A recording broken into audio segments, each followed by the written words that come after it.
Okey.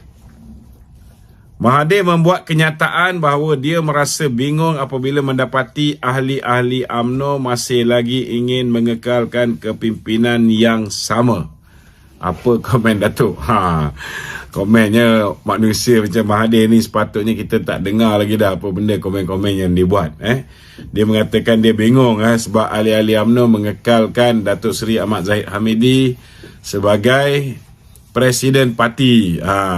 Sepatutnya dia juga merasa bingung bila mana pada pilihan raya 1999 buat kali pertamanya pada ketika itu kita kalah teruk tuan-tuan di kursi-kursi Melayu, kursi-kursi UMNO. PAS pada ketika itu memenangi kursi paling banyak dalam sejarah dia.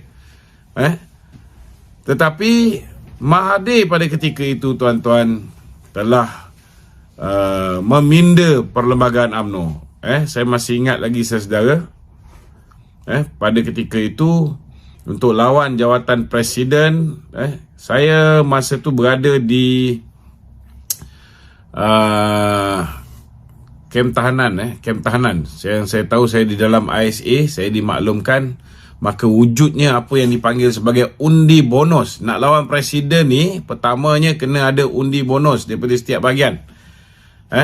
Dan keduanya kena ada pencalonan, certain percentage pencalonan untuk memenangi, untuk membolehkan seseorang itu bertanding jawatan Presiden UMNO. Tapi malangnya saudara, bila diletakkan syarat yang begitu ketat untuk menentang jawatan Presiden UMNO, maka akhirnya tuan-tuan, yang dapat bertanding jawatan Presiden UMNO hanyalah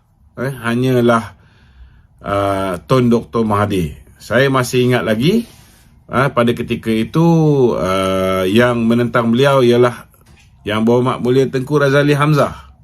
Hanya bahagian Hashim Shafin, kalau tak silap saya, Tanah Merah, yang mencalonkan Tengku Razali. Yang lain tak berani nak mencalonkan. Apatahnya tuan-tuan, bila letak syarat yang begitu luar biasa tingginya, maka akhirnya jawatan presiden tu lebih kurang sama je, tidak dipertandingkan. Jadi sebenarnya patutnya Tun Dr. Mahathir ni dia cermin diri dia dululah sebelum dia kata ke orang. Pada ketika itu saya masih ingat lagi, orang Melayu semua marah dengan Tun Dr. Mahathir kerana Datuk Seri Anwar Ibrahim tuan-tuan dipenjarakan di bawah Akta Keselamatan Dalam Negeri dan kemudian muncul di mahkamah dengan matanya yang lebam. Dan 1999 tuan-tuan, undi orang Melayu kepada Barisan Nasional Jahanam. Ini menyebabkan pada tahun 2001 apa yang Mahathir buat?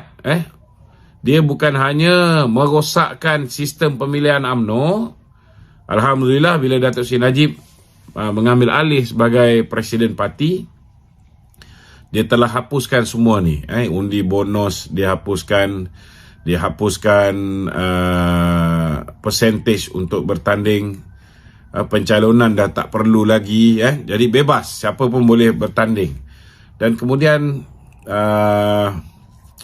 saya masih ingat lagi di zaman Datuk Seri Najib, dia telah pun memindahkan kuasa daripada perwakilan lebih kurang 2,000 lebih orang yang memilih Presiden, Timbalan, Naib dan juga Majlis Kerja Tertinggi UMNO. Dia telah pun mengubah menjadi pemilihan berlaku di peringkat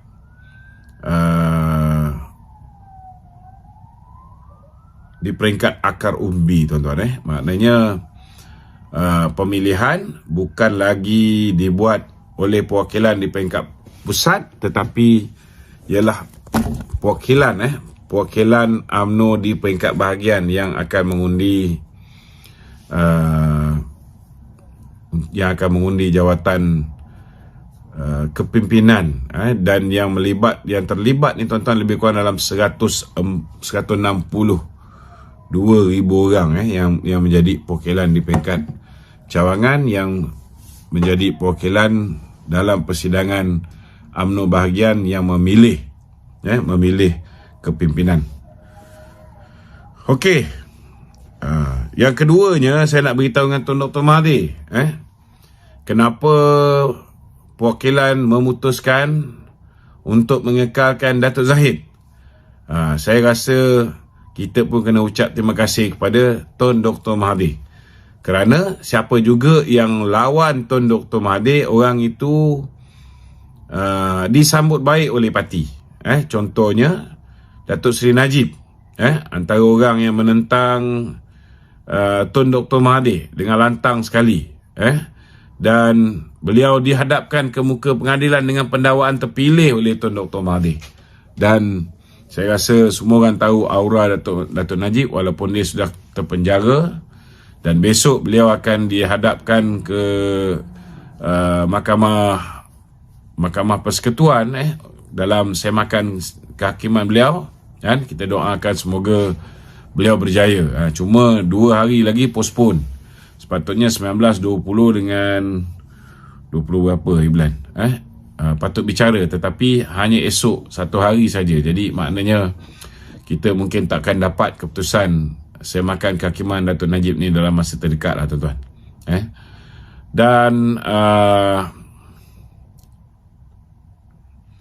keduanya, tuan-tuan, kita lihat Datuk Zahid juga. Ini pun kita nak kena ucap terima kasih pada Mahathir.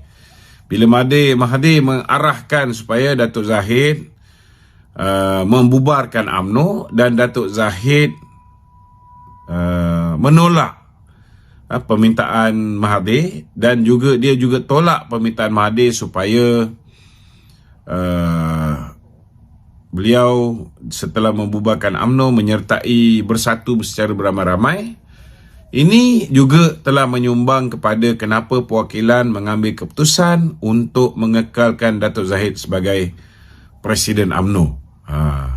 Kerana dia tidak tunduk dengan Mahathir dan dia tidak tunduk dengan kroni ataupun boneka Mahathir, iaitu Tan Sri Muhyiddin Yassin.